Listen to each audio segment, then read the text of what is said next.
Welcome, everyone. We are diving into something really quite unsettling today. It takes global security concerns and puts them right into the hidden infrastructure we all, rely on constantly. So, set the scene. Manhattan. Nearly 150 world leaders are in town for the UN General Assembly. You see the motorcades, the checkpoints, all the visible security.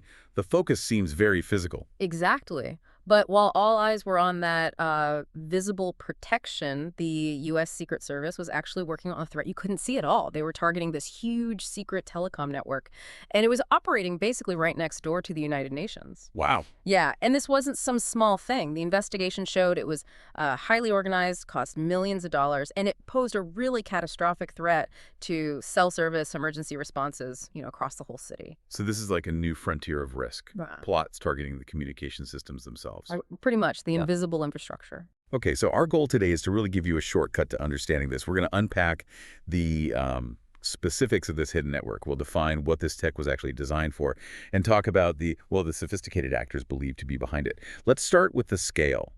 What did the Secret Service actually find? Like physical stuff. And where was it? Right. The physical components alone tell you how big this was. We're talking more than 300 SIM servers, dedicated servers. 300. Yeah, over 300. And the location, they were all clustered within just 35 miles. That's about 56 kilometers of the UN headquarters. So not spread out, very focused. Very focused. It suggests, a deliberate intent to target that specific dense area, crucial for politics, finance. Okay, for those of us who aren't telecom experts, SIM servers, that sounds technical. What do they actually do? Why spend millions setting up a farm of these right next to, a global capital? That's the key technical bit, yeah. Think of a SIM server farm like a high-tech bank vault, but for virtual phones. These servers hold huge numbers of physical SIM cards. In this case, over 100,000 active cards. 1,000. Over 100,000 active ones. And they function like big banks of fake cell phones, basically cycling through different carrier networks. Their main malicious use, well, it's twofold: masking who you are and getting around international telecom rules. So the point isn't really to offer phone service. It's more about creating this massive, untraceable flow of communication outside the normal channels. Precisely. By pushing huge amounts of traffic through these servers, the operators can skip the high fees for international calls, which is why you often see these linked to sophisticated fraud rings. Okay. But here, the context seems much darker. This scale lets them send messages, encrypted or not, without leaving the usual digital trail. The kind of trail law enforcement looks for with standard mobile carriers. It's basically operational security for criminals. And the cost, you mentioned 300 servers, 100,000 SIMs, the space, the power. Agent Matt McCool called it a well-funded, highly organized enterprise. Yeah. This wasn't just a couple of hackers in a garage. Absolutely not. Millions of dollars just for the hardware and the SIM cards themselves. And getting those cards often involves, complex black market supply chains. And the sophistication. It's underlined by what investigators found about their future plans. So what was that? Well, when agents raided the sites, they didn't just find the active network. They found evidence they were planning to expand aggressively. They saw stacks of additional SIM cards just waiting on shelves. Wow. Yeah, suggesting the operators were getting ready to double, maybe even triple the network's capacity. That sounds like a huge ongoing operation, almost military-style logistics, but hidden. Which brings us to the actual threat. Let's talk about what it could do. What were the real public safety risks here? Well, if you look at the potential disruption, it's way beyond spam or just financial crime. The sheer scale, the speed they could deploy, it meant this system could launch a targeted denial of service attack, hit specific parts of the city's network. Okay, like what kind of public safety threats? The potential to cripple cell towers, jam 911 emergency calls, effectively blackout cell service in big parts of Manhattan, maybe surrounding areas too. That is genuinely scary, especially with the UN General Assembly happening. If you cause a cell blackout or jam the network, what advantage does that give the operators? It creates chaos. Yeah. And it stops an effective counterterrorism response. Think about it. In a crisis, first responders, police, counterterror teams, they need cell communication instantly. Data, too. Right. If you jam 911 or stop officers getting real-time encrypted data, you paralyze them operationally right away. And what's more, the system's main function was hiding communications. So during that chaos, crime groups, maybe state actors, could use it to send masked encrypted commands, knowing emergency services are swamped and distracted. There was one statistic in the source material that really drove this home for me. Agent McCool said the system could send up to 30 million text messages per minute. 30 million. 30 million a minute. That's not just straightening the network. That's like intentionally flooding it to break it.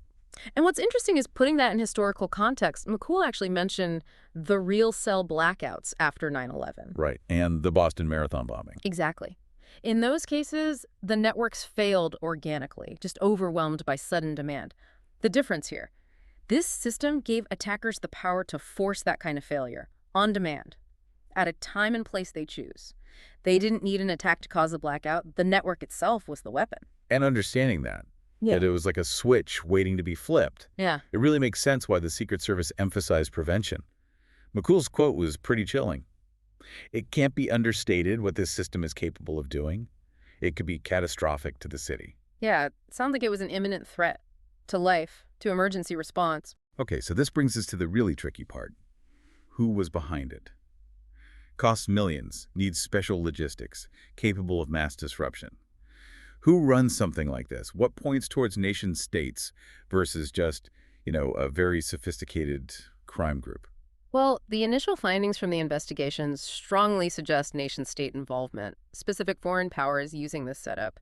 While sure, criminal groups like cartels can be sophisticated, the sheer scale here, the money, the apparent mix of high-level intelligence needs with criminal goals, it really points towards state resources being used. So the idea is maybe a country built this not to launch their own attack, but to help other groups communicate, groups they support or want to use. That seems to be the working theory, yes. Investigators think the system was mainly used to send high-value encrypted messages to organize crime groups, cartels, maybe even terrorist organizations. It sort of blurs the line between state intelligence and organized crime, suggests maybe economic warfare or using proxies for operations inside the U.S. It's kind of a classic intel gathering and support function, but weaponized for crime.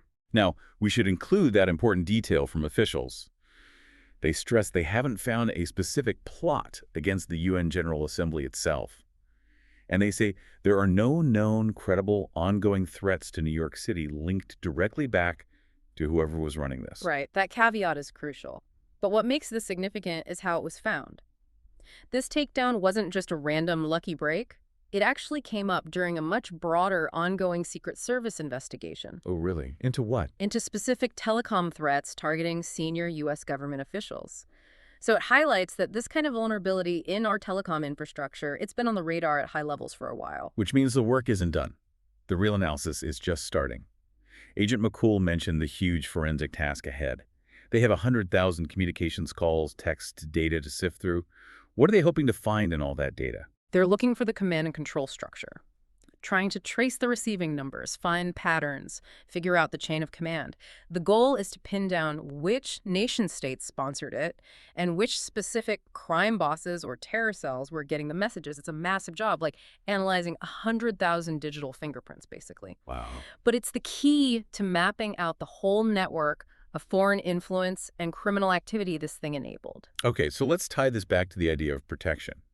The Secret Service was focused on stopping an imminent threat by going after this invisible infrastructure. Absolutely. Director Kern's statement really summed it up. The Secret Service's mission is prevention.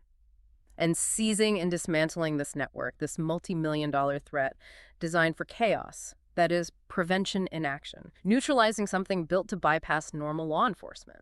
But the really sobering thought is what this implies for the future. If this kind of complex, expensive state-linked system could be built up so close to the UN, what does that say about the security of our communication networks across the whole country? It definitely raises serious alarms about the resilience of that telecom backbone, which is mostly civilian infrastructure, right? But we now depend on it for everything, especially emergencies. Agent McCool didn't pull any punches at the end. He posed a rhetorical question we all need to think about. What was that? He asked, could there be others? And then said, it'd be unwise to think that there's not other networks out there being made in other cities in the United States. That's a critical point. So the key takeaway we want to leave you with is this. The most dangerous plots aren't always the ones you can see. Sometimes the biggest threat is the deliberate failure of the invisible systems we depend on.